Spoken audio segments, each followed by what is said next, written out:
기도로 인사하겠습니다. 사랑합니다. 축복합니다. 감사합니다. 네, 사랑합니다. 축복합니다. 오늘은 다음 주 추수감사절을 앞두고 하나님께 왜 감사하신가요? 라는 제목으로 하나님 말씀 증거하겠습니다. 사실 추수감사절 때 우리가 감사를 하나님 앞에 올려드리지만 한번 던져봐야 되는 질문인 것 같습니다. 도대체 왜 감사하지? 우리 왜 감사할까요? 하나님 앞에 우리가 감사한다라는 표현을 많이 쓰는데 도대체 왜 감사할까? 다음 주 추수감사절을 앞두고 우리의 마음이 참 들뜨기도 합니다. 마음이 여러 가지로 들떠요. 다음 주에는 또 교회에서 바베큐 파티를 할 텐데 들뜨기도 하고, 그것 때문에 들뜨기도 하고, 또 지난 한 해 가운데 우리에게 베푸신 은혜들을 이맘때쯤 다시 한번 생각해 보죠. 그래, 한번 같이 얘기해 보면은 하나님께서 올 한 해 가운데 우리에게 베푸신 일들이 참 많았지, 너무나 감사하다. 감사의 제목들은 사실 옆에 있는 사람들과 나누다 보면 더 깊이가 있어지고 더 커지게 되는 것이 사실입니다. 그래서 한번 그런 시간을 가졌으면 좋겠습니다. 오늘 주보에 삽지되어 있는 추수감사절 헌금 봉투가 있는데 예물을 각각 드리는데요, 각각의 이름으로 각각 드리는데 그뿐만 아니라 자녀들에게도 감사의 제목을 다 써보게 하시는 거예요. 주일학교에서도 각자 자기 손으로 삐뚤빼뚤하게 할 거지만 자기 제목으로 감사의 제목을 다 넣어보시는 거예요.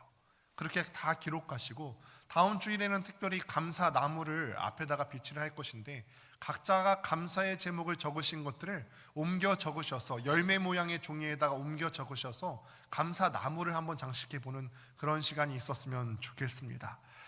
우리가 그렇게 하나님께서 베푸신 은혜들을 살피면서 하나하나 생각해 보면은 감사한 일들이 참 많이 있고, 또 이 감사한 일들을 우리 속으로만 생각할 것이 아니라 옆에 있는 가족들과 구역 식구들과 또 동료들과 함께 나누다 보면은 감사가 더 깊어지고 더 많게 된다는 것을 우리가 알게 될 것입니다. 이거를 우리의 입을 열어서 감사의 제목을 함께 나누다 보면 더 깊어질 텐데, 우리에게 베푸신 은혜가 하나하나 우리 마음 가운데 새겨지고 우리 자녀들과 함께 나눌 때 그 감사가, 그 은혜가 우리 자녀들 마음 가운데서도 깊이 새겨졌으면 좋겠습니다. 2024년을 기대 가운데 시작했는데 벌써 11월 달이 되었어요. 어제 제가 식당에서 같이 앉아서 식사를 하는데 우리 청년들 중에 한 명이 그렇게 얘기를 했어요. 이야, 벌써 30살이다 라고 얘기하는 거예요.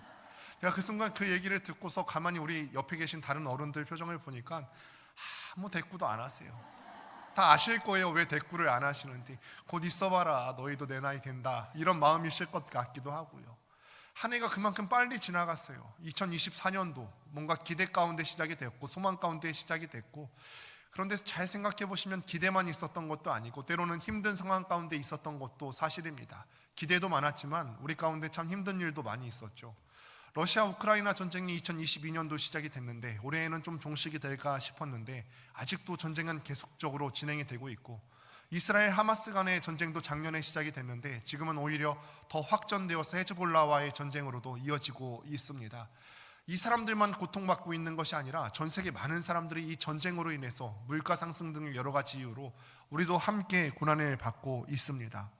국내 상황은 좀 괜찮을까요? 국내 상황도 혼란스러워요. 여전히 정치적으로도 어려움이 많고, 또 나라와 민족을 위해서 우리가 기대하면서 기도하지만 정치적으로도 또 여러 상황적으로도 혼란스러운 게 사실입니다. 우리 나라가 그렇게 넓은 것도 아닌데 이 좁은 땅덩어리에 왜 이렇게 갈등이 많은지요. 당파 간의 갈등이 있고 여야 간의 갈등이 있고 젠더, 남녀 간의 갈등이 있고요, 지역 간의 갈등이 있습니다. 세대 간의 갈등도 있어요. 가정의 상황도 쉽지는 않을 거예요. 다 올라요. 물가도 오르고 여러 가지 것들도 다 오르는데 내 월급만 오르지 않아요. 경제적인 상황이 어렵긴 매 한 가지입니다. 어쩌면 우리의 인생은요, 감사하려면 감사할 것들을 많이 찾아볼 수가 있겠지만 또 한편으로는 어떤 상황들을 살펴보면 두렵기도 하고 무섭기도 하고 힘든 상황들도 많이 있고 외로운 상황들이 많이 있는 것이 우리의 상황이 되겠습니다. 그런데 이것이 우리의 믿음의 사람들도 예외는 아닌 것 같아요. 우리의 믿음의 사람들도 예외가 아니어서 감사한 일들도 있지만 슬프고 두렵게 만드는 일들 또한 있어서 감사한 것과 슬픈 것 사이를 왔다 갔다 하면서 지내는 것이 또 우리의 삶이 아닐까, 이런 생각을 해보게 됩니다. 오늘 우리가 함께 보신 시편 134편의 부제를 보시면은 성전에 올라가는 노래라고 되어 있어요. 성전에 올라가는 노래. 그런데 사실 성전에 올라가는 노래는 이 134편만 해당되는 것이 아니라 앞에서부터 120편부터 134편까지 15편의 시가 성전에 올라가는 노래예요. 성전에, 그러니까 시온 산에 있는 그 성전에 올라가면서 하나님 앞에 올려드리는 노래이고, 또 바벨론에서 포로 생활에서 돌아오면서 하나님께 기뻐 찬양하면서 불러 올려드린 노래가 바로 성전에 올라가는 노래예요. 이 시의 내용들도 15편이 되는데 내용들도 각각의 제목들이 많이 있어요. 감사 찬양하면서 감사의 제목들을 올려드리는가 하면, 하나님, 내가 하나님께 이런 간구의 제목들이 있습니다 하고 간구의 제목들로 올려드리는 것도 있고, 죄와 회개의 내용을 다루는 것도 있고, 심판의 내용을 다루는 내용들도 있습니다. 그러니까 이 15편의 다양한 시의 제목들을 보고 있노라면 우리의 삶의 다양성과 굉장히 닮아있다, 이런 생각들을 해보게 돼요. 이 성전에 올라가는 노래 15편을 가만히 살펴보면은 공간들이 나오게 되는데, 이 공간들을 살펴보는 것도 아주 재미있습니다. 이 시간에 우리가 다 살펴볼 수는 없고, 성전에 올라가는 노래의 첫 번째 시작 부분인 시편 120편과 134편 그 두 공간의 장소를 비교해 보면서 함께 말씀을 살펴보려고 합니다. 먼저 시편 120편을 어떻게 했는지, 공간이 어디 있는지 함께 살펴보도록 할 텐데, 시편 120편 5절과 6절 말씀을 함께 읽도록 하겠습니다. 시작. 메색에 머물며 게달의 장막 중에 머무는 것이 내게 화로다. 내게 화평을 미워하는 자들과 함께 오래 거주하였도다. 아멘. 성전에 올라가는 노래를 부르는데요, 이 시편 기자가 말하기를 내게 화로다 라고 하면서 찬양을 올려드려요. 이게 어떻게 찬양이 될 수 있죠? 내게 화로다 그래요. 화로다. 이스라엘 사람들도 성도라고 한다면 그의 인생에 지금 화가 닥친 상황이에요. 좋은 상황은 아니죠. 그가 지금 머물고 있는 공간 이름이 나오게 되는데, 메색과 게달이라고 하는 장소 이름이 나오는데, 메색은요, 우리가 잘 알고 있죠. 노아의 아들 야벳의 아들들 중에 한 명의 이름이 바로 메색입니다. 메색의 이름의 뜻을 살펴보면은 빼앗는다라고 하는 거예요. 그 메색 민족의 이름의 뜻이 무엇이냐면 다른 사람의 것을 빼앗는 거예요. 그 이름답게 그 민족은 늘 다른 민족을 침략하고요, 다른 민족의 것들을 빼앗아 오고, 그래서 침략해서 들어가서 뺏는 민족이 바로 게달이라고 하는 민족이었어요. 아주 호전적인 민족이죠. 그리고 그 다음에 나오는 게달이라고 하는 민족도 마찬가지예요. 그 뜻의 이름이 뭐냐면 검은 염소털로 지은 장막에 사는 사람들. 이 사람들도 워낙 호전적이고 다른 민족을 침략하기를 좋아하고 빼앗는 사람들입니다. 지금 성전에 들어가는 노래 120편에 나오는 그 공간을 자세히 보시게 되면 메색과 게달이라고 하는 지명 이름이 나왔는데, 이곳은 지명적으로 봤을 때 이스라엘 땅 동쪽에 있는 거예요. 그러니까 메색과 게달은 아수르와 바벨론을 상징하는 지역입니다. 아수르와 바벨론을 상징하는 단어가 바로 메색과 게달이에요. 가만히 살펴보시면요, 이스라엘 사람들이 왜 아수르와 바벨론에 끌려갔을까요? 왜 메색과 게달로 갈 수밖에 없었을까?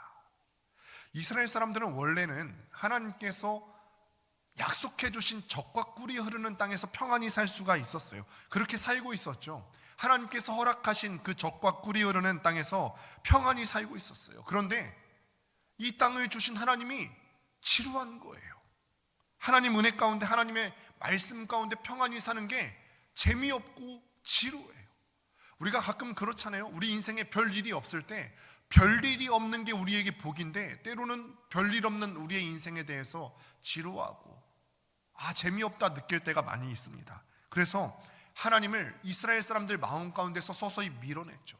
하나님을 밀어내고 하나님의 율법을 그 마음 가운데서 밀어내고 하나님의 법을 밀어냈어요.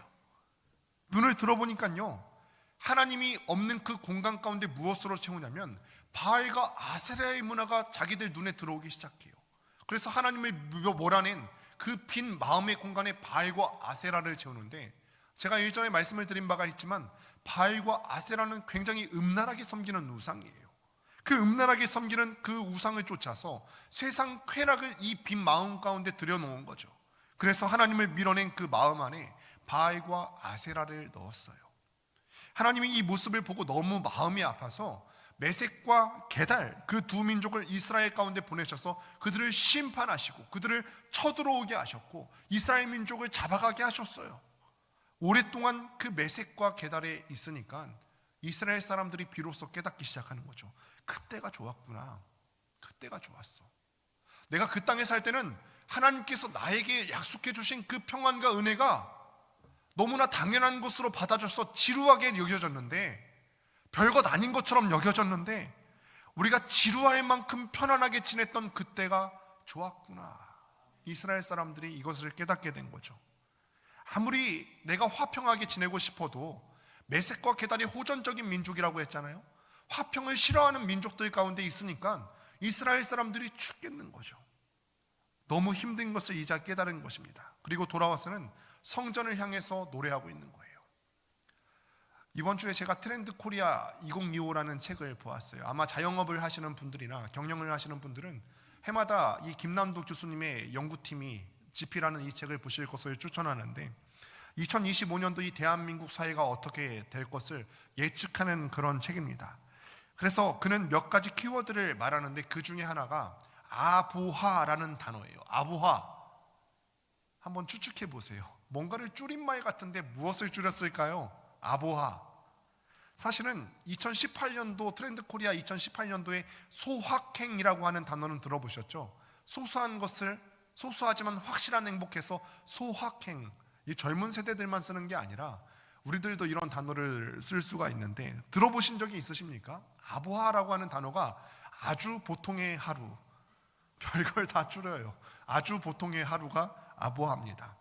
그래서 이 책에서 연구팀이 어떤 20대 직장인 여성을 인터뷰를 하는데 이렇게 말했답니다. 내일도 특별한 일 없이 그냥 딱 오늘만 같으면 좋겠어요 라고 얘기해요. 내일도 특별한 일 없이 그냥 딱 오늘만 같으면 좋겠다. 지금까지 대한민국 사회가 나와왔던 방향이 유난히 자극을 추구하는 방향으로 나와왔어요. 어떤 물건을 사서 자기 만족을 추구하기도 하고 여행을 가기도 하고 맛집을 찾아다니고 이거를 일명 소확행, 소소한 확실한 행복을 추구한다고 하면서 나는 이런 행복을 추구하고 있는 사람이야 SNS에 찍어서 올리는데 사실은 자랑질이죠. 자랑질이에요. 자꾸 이런 것들을 SNS에서 올려서 남들에게 과시하고 자랑하는데, 그런데 2025 트렌드에 우리가 아보하가 나왔다는 것은 대한민국 사회가 이런 것들에 지쳤다는 거예요. 다른 사람들이 자랑하는 것에 지치고 소소하지만 확실한 행복이라고 하면서 소소하지만 확실한 럭셔리를 추구하는 것에 대해서 지치고요. 아주 특별하지 않아도 그저 그런 하루의 소중함을 점차 깨닫는 시대가 올 것이다 예측하고 있는 거죠. 사실 그저 그런 하루를 보낸다는 거요, 쉽지만은 않은 일이잖아요. 상상하기조차 힘든 재난과 사고들이 우리 삶 가운데 언제 닥칠지 모르는 그런 사회 가운데 우리가 살아가고 있습니다. 일방통행 도로를 가다가 언제 다른 차가 역주행해서 들어올지도 모르고요. 엘리베이터를 탔는데 내가 모르는 그 사람이 나에게 해코지를 할 수도 있겠다. 이런 사회를 내가 살아가고 있고요. 어느 날 폭우가 내려서 지하주차장에 갇힐지 모르는 그런 상황 가운데서 우리가 살아가고 있습니다. 그러니 아무 일 없이 우리가 그저 그런 하루를 보낸다, 아무 일 없는 보통의 하루를 보낸다, 아보하를 보낸다, 이것은 사실은 우리에게 굉장히 은혜로운 하루를 보냈다는 것이지요. 생각보다 쉽지 않은 일이라는 거예요. 이스라엘 민족이요, 아주 보통의 하루를 보낸다는 거, 하나님의 은혜를 입어서 우리가 일상을 누린다는 것에 대한 소중함을 몰랐어요. 하나님께서 부어주시는 그 평안과 은혜 아래서 그저 하루하루를 보내는 것이 얼마나 행복한 일인지 몰랐어요. 그래서 자극적인 것을 쫓았죠. 바알을 섬기고 아세라를 섬기고 그랬다가 이것들을 추구하다가 심판을 받았고, 이제는 알겠다는 거예요. 내가 메섹과 게달에 끌려가서 그곳에 지내보니까 지루하지만 하나님의 은혜 아래서 평안 가운데 보냈던 그 평상시의 하루를 내가 그 소중함을 알겠다. 2024년 추수감사절을 앞두고 우리가 점검해야 될 것이 있어요. 나는 하나님을 밀어낸 적이 없는가? 나에게 보통의 하루를 주셨던 그 하나님을 내 마음 가운데 지루하다고 해서 밀어낸 적은 없는가? 하나님의 말씀, 내가 고리타분해서 내 마음 가운데 밀어내지 않았는가?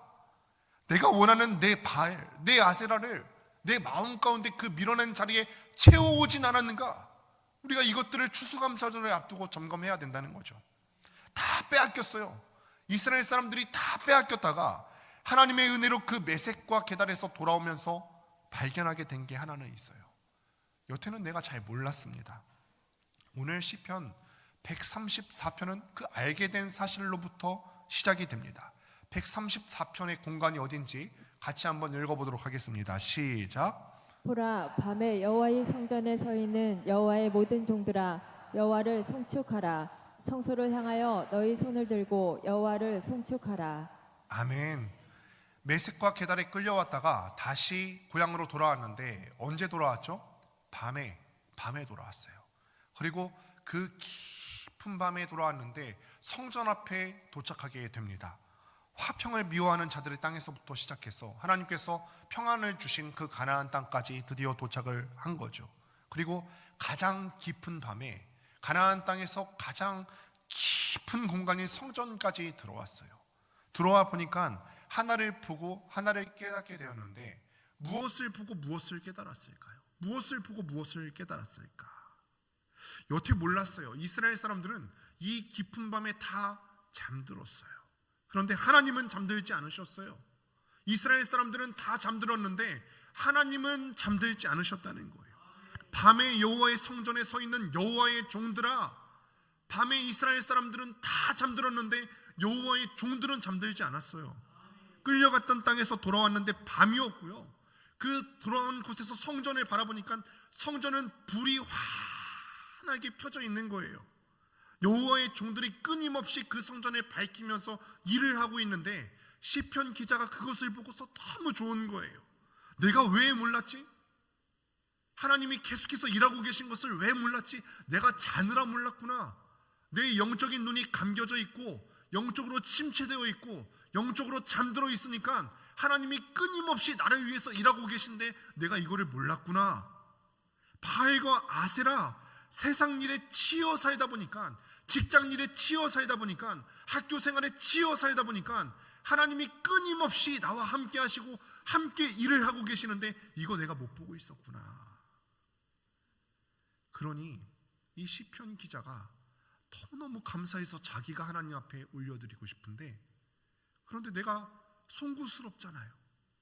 내가 감히 그렇게 할 만한 지금 깜냥이 안 되잖아요. 나는 하나님을 밀어냈는데요, 하나님을 찬양하고 싶은데 하나님을 밀어냈던 내 자신이 너무너무 송구해서 자기가 직접 하나님을 찬양하지 못하겠으니 밤에 여호와의 성전에 서 있는 그 제사장들을 향해서 부탁합니다. 여호와를 송축해 주십시오. 여호와를 송축해 주십시오. 하나님을 찬양해 주십시오. 여기까지 우리를 인도하신 여호와를 송축해 주십시오. 그러면 밤에 여호와의 종들은 그 성전에서 무엇을 하고 있었을까요? 말씀을 한번 확인해 보도록 하겠습니다. 출애굽기 27장 20절과 21절 말씀 함께 읽습니다. 시작.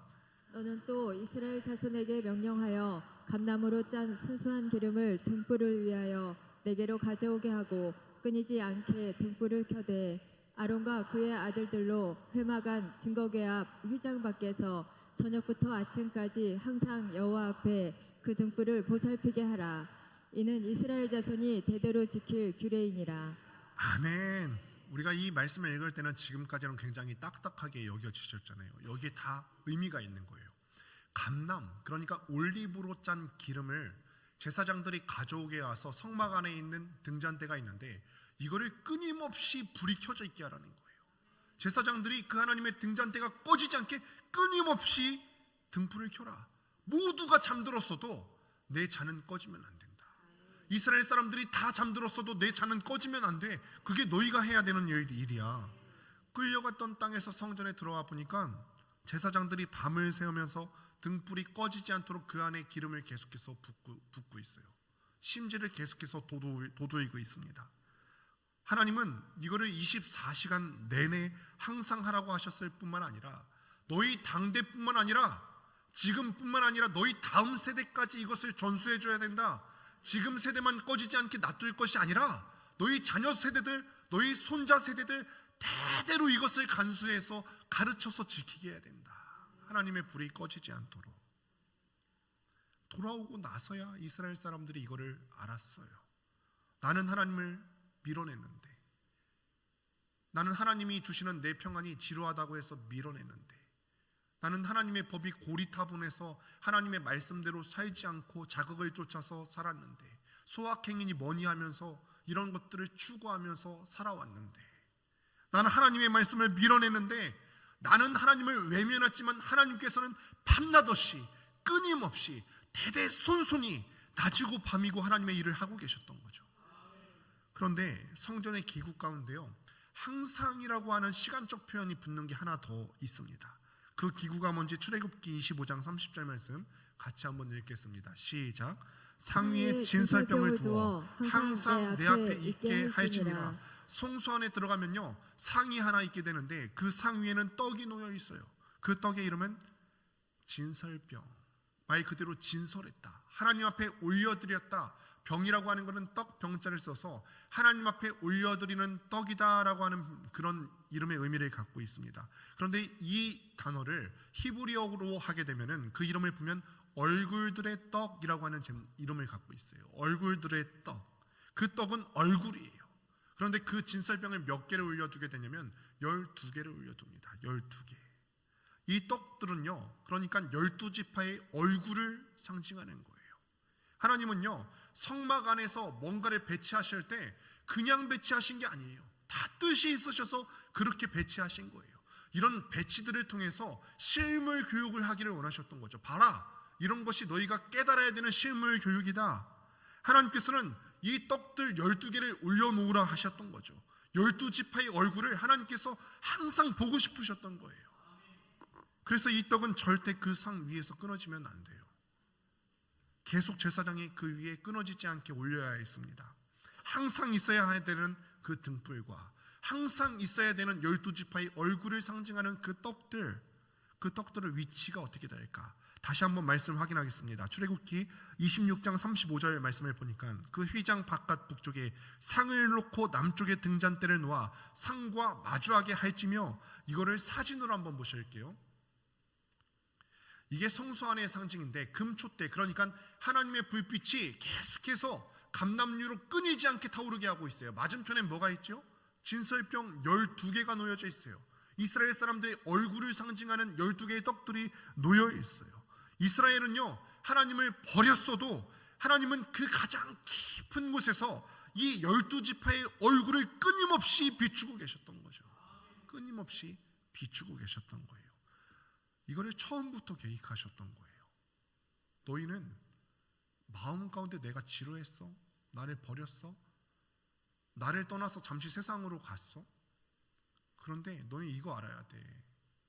나는 계속해서 너희들 얼굴을 비추고 있었어. 2024년 추수감사절을 앞두고 무슨 감사를 하나님께 올려드리시겠습니까? 이번에 시험 본 내 자녀들이 기대 이상으로 너무 잘 봤어. 이번 돌아오는 목요일이 수능 날이지 않습니까? 찍어도 맞았으면 좋겠습니다. 우리 자녀들 찍어도 맞았으면 좋겠는데, 그래서 감사해. 이번 한 해 돌아보니까 내가 기대했던 것 이상으로 우리 가족이 경제적으로 풍성했어. 올 한 해 가운데 내 건강이 잘 버텨줘서 너무너무 감사해. 내가 직분이 없었는데 이번에 직분을 받게 됐어. 너무너무 감사해. 이것도 너무나 중요한 감사 제목이죠. 그러나 진짜 감사는 무엇입니까? 우리는 늘 하나님을 떠나왔고 하나님을 배반하고 하나님의 말씀을 내 마음 가운데 버렸어도 늘 하나님께서 나를 옆에 두기를 원하셨던 거죠. 우리가 늘 하나님 앞에 항상 대대로 두기 원하셨던 하나님으로 인해서 감사합니다. 나는 자격 없지만 우리를 하나님 옆에 항상 두기를 원하셨던 그 하나님으로 인해서 내가 감사합니다. 늘 하나님을 밀어내려고 했던 나를 하나님을 마주보는 존재로 항상 두기 원하셨던 그 하나님으로 인해서 내가 감사합니다. 마주보실 뿐만 아니라 24시간 내내 깜깜하고 가장 깊은 그곳에서도 우리의 얼굴을 비추시고 우리를 인도하시는 우리의 빛 되신 그 하나님으로 인해서 내가 감사합니다. 시편 기자가 이거를 깨달은 거죠. 그 모진 세월을 다 보내고 왔어요. 외색과 계달, 평안이 없는 그 땅 가운데 모진 세월을 다 보내고 올라와서 하나님의 이 빛을, 나는 떠나 있었어도 하나님께서는 그 빛을 24시간 내내 비추고 계셨구나. 레위인들의 찬송을 들으니까 너무너무 아름다워요. 옛날에는 몰랐어요. 그 찬양이 옛날에도 끊임없이 울려 퍼졌을 텐데 옛날에는 평안 가운데 있어서 내가 몰랐어요. 바알과 아세라의 난잡한 소리가 훨씬 더 좋았다고요. 세상 소리가 훨씬 더 좋았어요. 그런데 와보니까 알겠어요. 레위인들이 올려드리는 그 찬송이 얼마나 아름다운 건지. 아주 보통의 하루, 평상시에 울려 퍼졌던 그 보통의 찬양 소리가 얼마나 아름다운지 이제 알겠어요. 그래서 그 레위인들을 향해서 부탁합니다. 오늘 말씀 2절의 말씀이죠. 성소를 향하여 너희 손을 들고 여호와를 찬양하라. 성소를 향하여 너희 손을 들고 여호와를 찬양하라. 돌아온 죄인이 어찌 하나님 앞에 무슨 낯짝이 있어서 자기가 하나님 앞에 찬양하겠다고 그럴 수 있겠어요? 무슨 염치가 있어서 하나님 앞에 내가 손을 들겠어요? 본인은 못 들어요. 양심이 있으면 본인은 들 수 없죠. 그러니까 레위 찬양대한테 부탁을 하는 거예요. 하나님, 하나님의 등불이 있는 그 성소를 향하여서 나를 위해서 여호와를 송축해 주십시오. 하나님을 찬양해 주십시오. 하나님의 이름을 찬송하는 소리 듣는 게 내가 너무 좋습니다. 찬송해 주세요. 우리는 종종 우리가 있는 자리를 너무나 당연하게 생각해요. 우리가 예배하러 나오셨잖아요. 찬양하러 나오셨어요. 기도하러 나오셨어요. 그런데 여러분들이 이곳에 있는 게 당연하다 생각하세요? 나는 그럴 만한 자격이 있어. 예배 나오는 게 뭐 어려워서 내 두 다리 갖고 나와왔죠. 내가 여기 있는 게 당연한 게 아니에요. 따지고 보면요, 우리 자격으로 따지면 우리는 이 자리에 있을 수조차 없는 그런 존재잖아요. 그런데 이거를 잊으니까, 내 처지를 잊으니까 예배에 대한 감격이 없는 거죠. 그래서 찬양을 하려고 해도 시큰둥하고, 기도를 해도 차갑고, 말씀을 들어도 이거 언제 끝나나, 시간이 언제 가나 기다리게 되는 거예요. 사실 우리가 가져야 되는 태도는 이게 아니잖아요. 예수님께서는요, 하나님께 나아가는 사람이 어떤 태도를 가져야 되는지를 가르쳐주고 계시는데, 누가복음 18장 13절 이렇게 말씀하셨죠. 세리는 멀리 서서 감히 눈을 들어 하늘을 쳐다보지도 못하고, 내가 무슨 낯짝이 있어서 나는 하나님을 밀어냈는데, 감히 하나님을 쳐다보지도 못하고 다만 가슴을 치며 이르되 하나님이여 불쌍히 여기소서 나는 죄인이로소이다 하였느니라. 우리가 잘 아는 이야기죠. 바리새인과 세리가 있었는데, 바리새인은 자기가 있는 위치, 자기가 있는 자리를 당연하게 여겼어요. 하나님께도 다른 대접을 받을 줄 알았죠. 내가 그 정도로 하나님 앞에 금식도 했고 하나님 앞에 봉사도 많이 했으니까 나는 그거를 자격으로 알았어요. 그런데 예수님께서 말씀하시기를, 바리새인 너가 의로운 사람이 아니라 저 세리가 의로운 사람이다. 자신이 감히 하나님 앞에 나가지 못할 존재임을 인정하는 사람이 하나님께 인정받는다는 거예요. 오늘 추수감사절을 한 주 앞둔 이때 이 민망한 찬송이 우리 영혼 가운데, 우리 가정 가운데, 우리 교회 가운데 차고 넘칠 수 있게 되기를 바랍니다. 그랬더니 순례자들의 마지막 소리를 들은 제사장들이 멋지게 축복을 내리는데, 3절 말씀 같이 한번 읽도록 하겠습니다. 시작. 천지를 지으신 여호와께서 시온에서 내게 복을 주실지어다.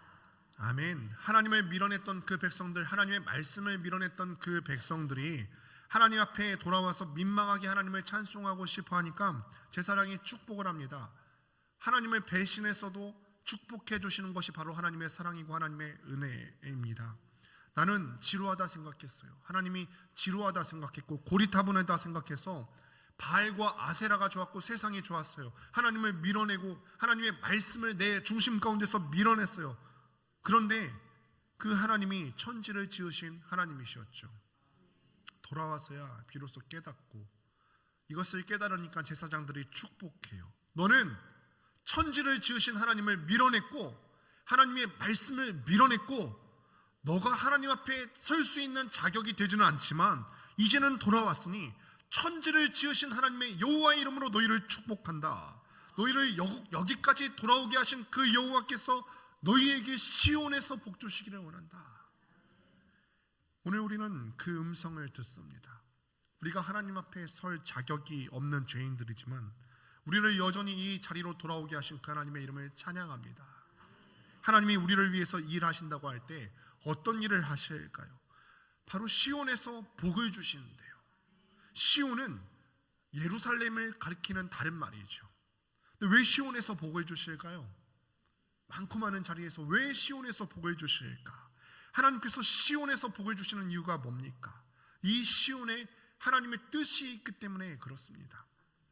다윗의 아들 솔로몬의 이야기로 한번 좀 돌아가 보도록 할게요. 왜 시온에서 복을 주시는지. 솔로몬이 성전을 멋지게 지었어요. 그리고 보통의 교회들도 예배당을 멋지게 지고 나면은 하나님 앞에 봉헌을 하고 헌당 예배를 드리지 않습니까? 솔로몬이 그 헌당 예배를 드려요. 봉헌 기도문을 낭송을 하는데, 근데 솔로몬이요 봉헌 기도문을 올릴 때 마냥 좋아할 수만은 없었어요. 아마 솔로몬을 하나님께서 선지자로 활용을 하셨는지 후대에 일어난 일들을 솔로몬 왕이 다 보게 하셨어요. 그래서 왕이 봉헌 기도문을 올려드리는데 초를 치는 거예요. 어떻게 초를 치는지 잘 들어보세요. 하나님, 지금은 우리가 이렇게 화려한 성전을 하나님 앞에 올려드립니다만 하나님께서 이 성전에 계시겠습니까? 사람이 지은 이 성전에 계시겠습니까? 하나님께서는 하늘 위의 하나님이시고 온 성천하지에 상천하지의 하나님이신데, 그런 놀라우신 만유의 주제이신 하나님께서 사람의 손으로 지은 이 성전에 계시겠습니까? 그런데 하나님, 아무래도요 이 백성들이요 이 성전을 버릴 것 같아요. 하나님, 아무래도 이 하나님의 백성들이요 나중에는 성전을 버리고 하나님을 떠날 것 같고 메섹과 게달로 갈 것만 같아요. 그런 일이 발생할 것 같습니다. 하나님, 이 백성들이 지금은 하나님을 사랑한다고 하고 지금은 하나님께 이 성전을 바쳐 올리고 봉헌 기도문을 올려드립니다만 이 사람들이 메섹과 게달로 갈 것 같고 이 백성들이 바알과 아세라를 섬길 것 같습니다. 그런데 하나님, 끌려간 내 후손들이 그 끌려간 땅에서 바로 이 성전을 향해서 기도하거든, 회개하거든 들으시고 돌아오게 해주세요.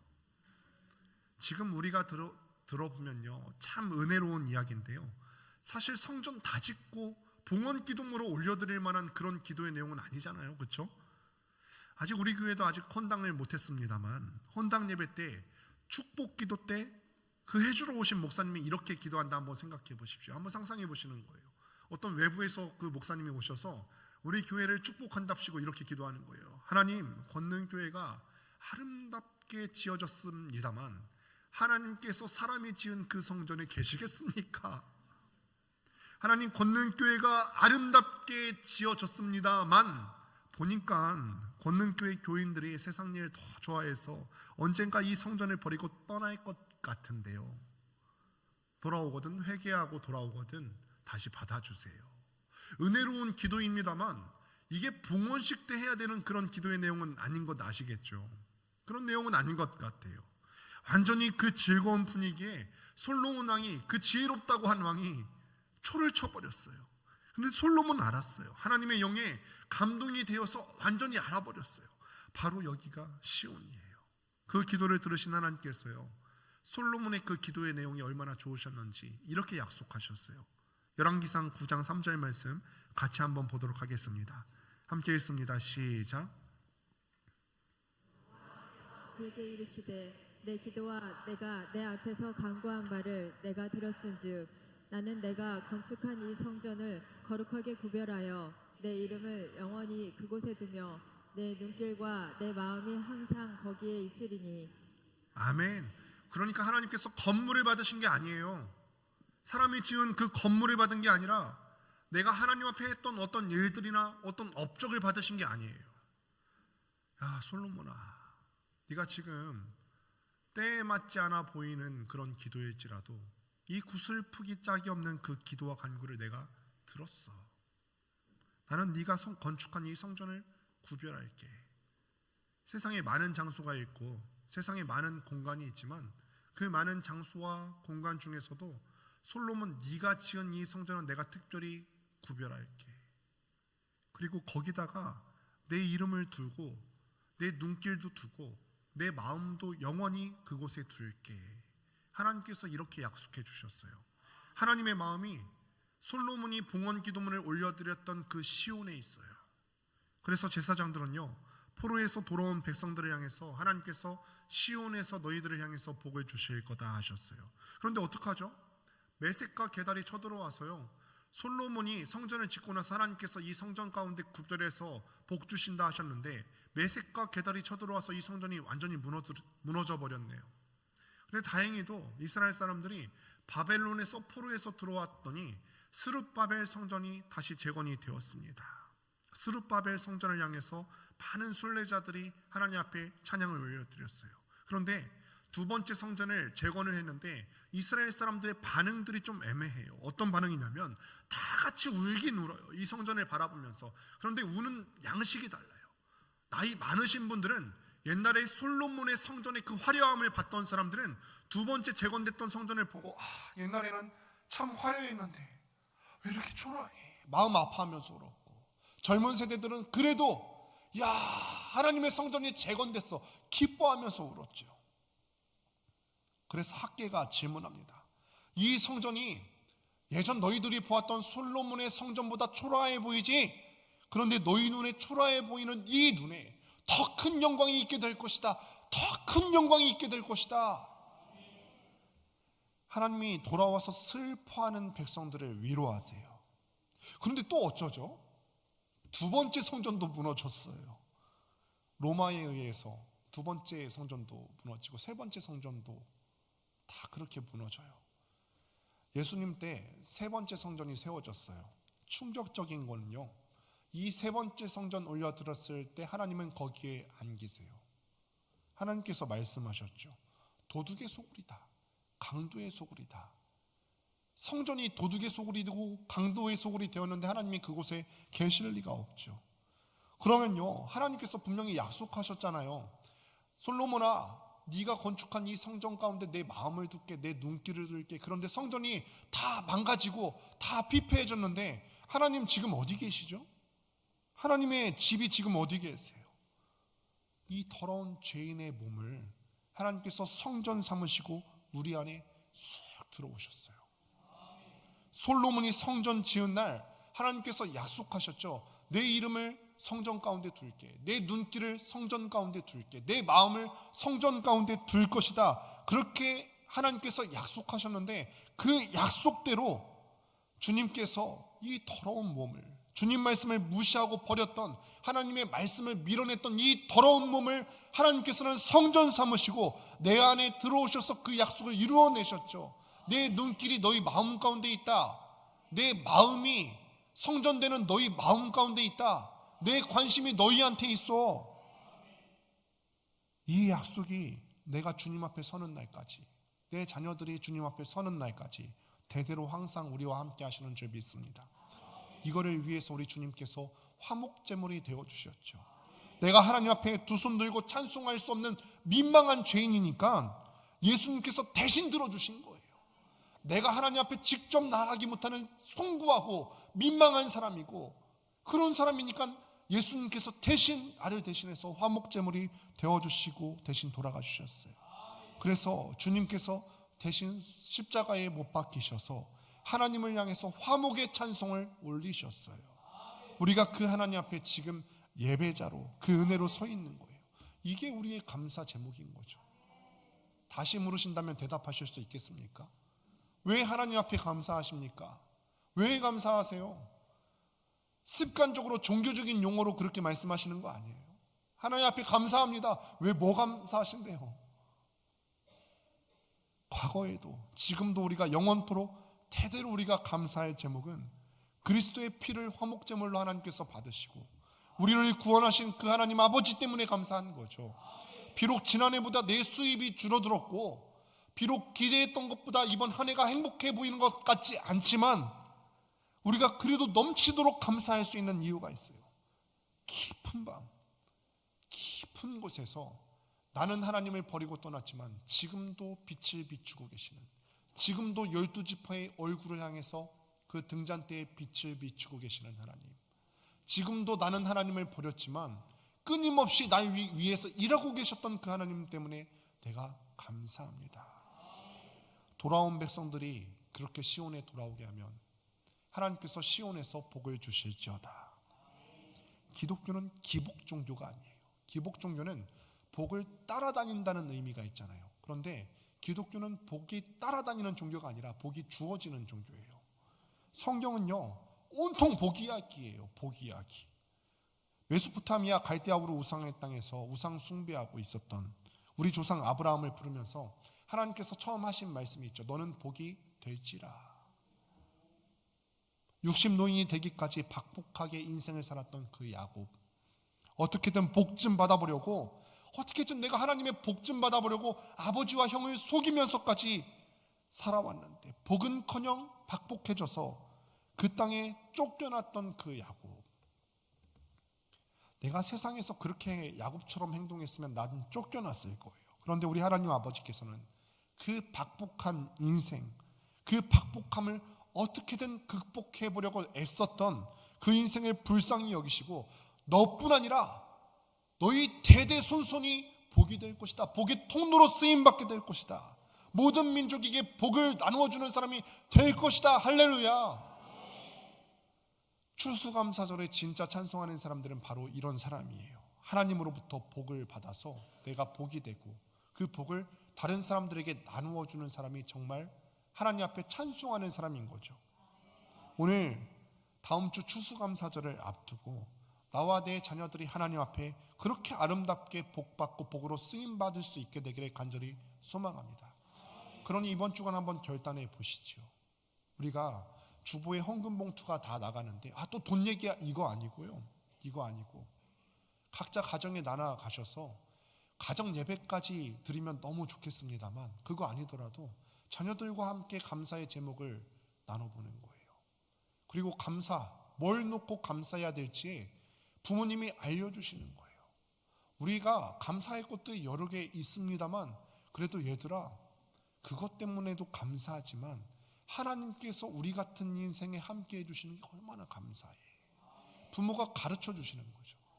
그리고 자녀들의 손에 한번 적어보게 한번 해보세요. 그 적어본 그 기도의 제목에 각자가 예물을 드려서 하나님 앞에 올려드리는 거예요. 적게 드릴까요? 많이 드릴까요? 어떨까요? 감사한 대로 드리시면 되겠습니다. 많이 감사하신 분은 많이 드리시고 적게 감사하신 분은 적게 드리십시오. 말씀을 맺습니다. 지금 우리는 감사의 예배를 드리고 있지만 어느 때는 하나님을 밀어냈던 사람들이에요. 인정하십니까? 우리가 하나님을 밀어냈던 거 인정하세요? 우리가 항상 하나님께 순종하며 살지 않았어요. 신앙생활하면서도 연차가 길어지면 길어질수록 어느 때는 바알과 아세라 소리, 그러니까 세상 소리, 우리가 일상 살아가는 소리에 파묻혀서 하나님을 밀어내고 하나님의 말씀 이거 어떻게 다 지키면서 살지 고리타분한데 하나님의 말씀을 밀어내며 살았어요. 그래도 돌아보면요, 나는 떠났는데 하나님은 떠나 계시지 않았네요. 하나님의 빛은 24시간 내내 켜져 있네요. 하나님의 빛은 계속해서 켜져 있어서 지금 세대뿐 아니라 내 자녀 세대까지 켜져 있을 거네요.